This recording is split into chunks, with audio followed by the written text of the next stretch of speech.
most people believe fear is a sign you're doing something bad. It means it's a red flag. If I was supposed to do this, it would be easy. I wouldn't be scared. But I would say the opposite is true. Fear isn't a sign you're doing something bad. I think it's a sign you're doing something bold.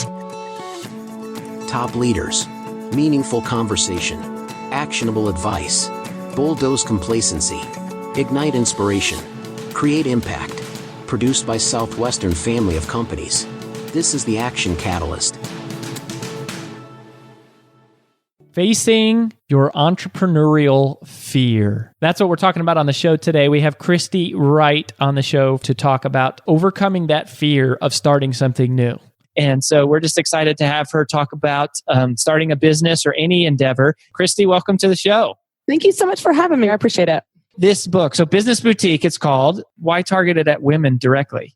That's a great question. And it's interesting because I was raised by an entrepreneur. So my mom started a business when I was 6 months old to raise and support me. So I was literally raised in the business at times. We would go there at 2 and 3 in the morning, for her to bake early. And so I have countless memories of this cake shop. And it really is kind of the backdrop to my childhood. And so I have memories of, her pulling me out of bed and going to the bakery to bake. And she'd actually make me a bed on her big, huge bags of powdered sugar and flour. And I'd go back to sleep. When it was time to go to school, I'd go to school with the smell of flour in my hair. And I would always get money out of the cash drawer, which is no surprise that her bookkeeper hated me because cash never balanced. But I was a typical child of an entrepreneur. I was always there. And that was really my first introduction to business. And from there, I pursued a degree in business in college and then started my own side businesses throughout my career. I've always been kind of a go-getter and a doer and a mover and a shaker. And so I would have my career working for nonprofit, but I had these side hustles, these side gigs. And what I've noticed is now we really live in this side gig economy where there are over 1 million Americans working as freelancers or independent workers, or, so many people have these little side jobs or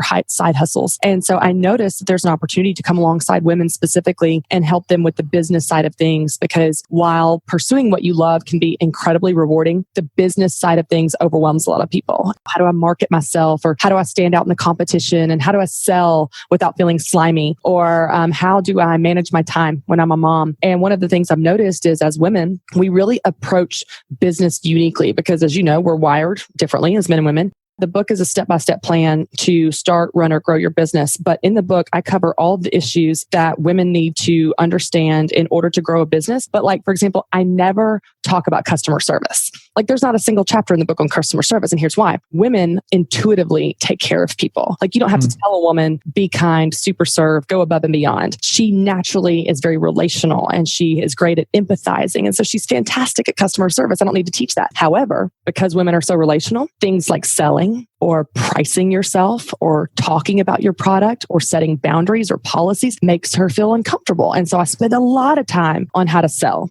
So let's talk about the selling part, selling without feeling slimy. So why do you think they feel that way? And what are some of the things that you can do, woman or male, who kind of has that resistance? Sure. Well, I think for me is I have noticed that everyone probably has been burned by a pushy salesperson, someone that didn't do it well. And so because they've had a bad interaction, whether that's a used car salesman that totally tried to take advantage of them or been interrupted and kind of bullied by someone in sales, it frames their perception of sales. So they have this idea that sales equals pushy, aggressive, having an agenda, taking advantage of someone, taking their money. And they use all these words to describe it when in fact, sales is really about serving. And so what I do is I spend a lot of time reframing this idea of sales for people, because if you can redefine it for them and show them what sales truly is, then they can sell with confidence. So for example, sales is influence. So influence is simply, making an impression on someone, leading someone to a great result. So if you're married, then you influence someone to spend the rest of their life with you. That's a big sale. If you got your kids to eat dinner last night. The thing is we're really in the business of influence. And one of the things I've noticed is that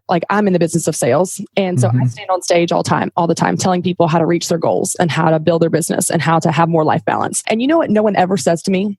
That Christy Wright, she's so pushy, telling me I should reach my goals. Why? Because I'm not selling, I'm just influencing. And when you believe in your product or your service or your business, you realize it really is about serving and taking care of the marketplace. Because when you're meeting people's needs and you're solving their problems, the sale is natural. But we focus so often on the pushy side of things that we hold back and we don't even ask for the sale. And many people don't have sales simply because they aren't asking. Right. One of the things that you talk about specifically in Business Boutique that sort of caught my attention was this phrase, mom guilt. Yeah, and I'll tell you, I had an experience, I guess it was about 2 years ago. So when my son Carter, I was dropping him off at daycare for the first time, which if you end up taking your kids to daycare, just know it is a traumatic day for you. And you are a basket case and you're leaving them in the arms and the care of someone else. And I was leaving daycare that day just feeling so guilty. The daycare, by the way, is exactly like 1/10 of a mile from our office. So this child is right next to me. He's perfectly safe. I was just overcome with guilt and feeling, what if he needs me? What if he's scared? What if he's sad? What if he cries? What if? And I felt really, honestly, God say to me in that moment, Christy, I want you to remember that what you're doing is important. And I felt God saying what I was driving to, which I was driving toward. And what's interesting is it shifted my perspective because I think as parents and as business owners, it's very easy to look in the rearview mirror of our life instead of the front windshield. So we're always focused on what we're leaving behind. Oh, I feel, when we're at home, I feel guilty. I'm not getting enough done at work. So we got our email open and we've got our phones on and we're always thinking about where we're not. And then when we go to work, we feel guilty. We're not with our kids. We're not at home. We're missing out on soccer games. So I just want you to shift your perspective. Realize that both things that you're doing, your work and your family, are very important. And you love them both very much. And that's okay. That's a good thing. But the best way to shake the guilt is to focus on wherever you are. So if you're at work, be there, bust it, make a difference. But you're at home, put your computer down, look your kids in the eye, put your phone away and be present there. So wherever you are, be there. And for me, that has been a game changer because you are looking through the front windshield instead of the rearview mirror. And I love how my friend Tony says it. He says, I'm always driving to somewhere that I love. When I'm driving to work, I'm driving to somewhere that I love. And when I'm driving home, I'm driving to somewhere that I love. And it really is about looking where you're going, not focusing on what you're momentarily leaving behind. That's strong. Do you think there's value to kids seeing their mom work? Yeah, I totally do. And here's what's interesting is I think it really comes down to whether you're working a full-time professional job in an office, like maybe some of your listeners are, or you're working part-time, or you're just using your gifts in some way at home, even if you're volunteering, like if you're doing something outside or in addition to of your responsibilities as a mother, as a parent, as a dad, I think there is incredible value in your kids seeing you use your gifts. And for me, my mom, for example, growing up, my mom did not teach me work ethic and character and perseverance and persistence and resilience. She lived it. And I live it as well. More is caught than taught. And it's so powerful when you live in your strengths, when you use your gifts, when you do something that is contributing to the world, whether that's through volunteering or through your job or your business. It is an unbelievable example to your children that is more powerful than anything you could teach them. So my argument is for women or for men, is you're not harming your children by working hard. It doesn't make you a bad parent. In fact, I think it makes you a better parent. And Meg Meeker has a fantastic quote. She says, the most powerful way to teach a daughter how to enjoy life is to let her see her mother do the same. So what does that look like for you in terms of using your gifts and doing work or doing things that bring you joy? And like I said, I don't think it makes you a bad parent. It makes you a better parent. It doesn't make you selfish. It makes you smart. And you are going to raise children that have those qualities because you lived them out as well. My mom, her story of the cake shop was a story of struggle. I certainly didn't have a Pinterest perfect childhood sleeping on flour and sugar bags, but that is the story that made me. It's the struggle didn't hurt me. The struggle is what made me. When you actually go to start the new thing, what are the obstacles that we should expect to hit? Okay, I'll tell you for me in my research, but also in my personal experience, is the number one thing that you will experience that will hold you back is fear. The number one thing. Now, when you're in the workplace, it may be a different type of fear, and that voice of fear might be a little bit different. So, for example, when you're doing your own business, if you had a side business or small business that you want to start, the voice might say something like, who are you to do this? Someone's doing it better. There's no room for you in the marketplace. Now, when you're in a work environment, a professional environment, and you want to launch a new project or you want to pitch an idea to your leadership team, then the voice might say something like, everyone's going to make fun of you. What are people going to think? Who do you think you are to try to lead this? Someone else is already in that position. That's not in your job description. So the voice might say something different. I want to be clear there, depending on the situation that you're in. The root of the problem is the same. You're going to experience fear. And fear is very normal anytime that you're doing something new. You're going to have fear creep up and it will torment you with these terrifying possibilities of what's going to happen if you do it. You're going to fail. People will make fun of you. You're going to be embarrassed. You're going to post something on Facebook and no one's going to like it. You're going to be a fool. And so when this fear gets really loud, that's where most people get stuck,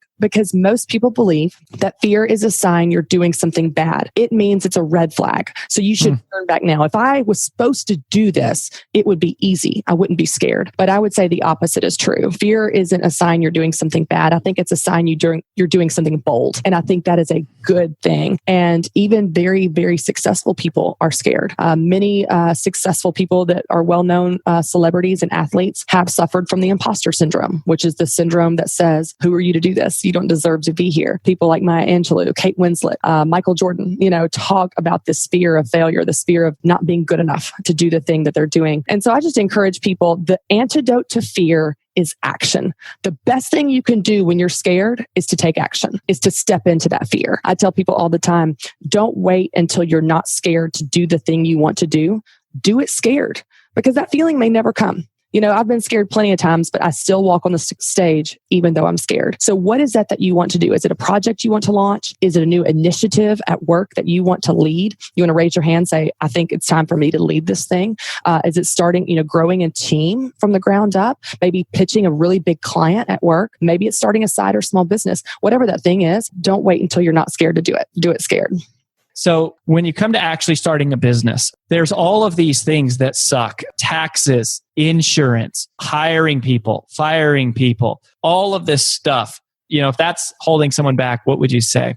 It's interesting because I think the whole business side of things really intimidates a lot of people and keeps them from starting businesses. You feel like before you've started a business that stuff, the insurance, the taxes, represents probably 90% of running a business. But the reality is it represents about 10%. Now, granted, it's a very important 10%, but the majority of your time, the 90%, day to day, it's doing interviews, writing blogs, serving customers, making sales. It's doing the fun stuff, which is why you got into business. Now, certainly you need to take care of the business side of things. You need to keep your records. You need to have insurance. You need to pay your taxes. Those things are very, very important. But what I would say for people that are intimidated by that is, if you can, just get help in those areas. You're not expected to be an expert in everything, but there are probably people around you on social media, in your church, in your community, in your neighborhood, that if you just simply put a word out like, hey, do you know anybody that can help me with this? And that's true for anything that you're weak. I tell people again and again in business, but also in leadership for your listeners that are working in a company, in a career, you are going to be the most successful in life.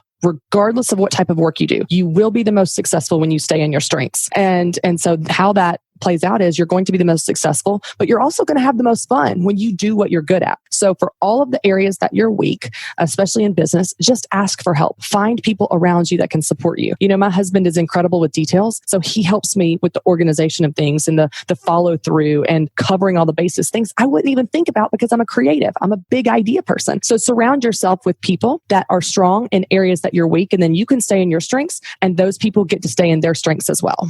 It's interesting because if fear can get so loud and terrify you with these possibilities of what will happen, and then you stay stuck and you never do anything, then you continue to believe that story that you're telling yourself, like, oh, I couldn't do it because it was so big. It turns into this excuse that you justify being stuck. But the truth is, and that's the reason I say the antidote to fear is action, because the best way to make that fear shut up is to do it. Then fear can't torment you with these terrifying possibilities of what will happen if you do it, because you did it and you survived. And it's the best way to make fear stop taunting you is when you actually just step into it and do the thing anyway.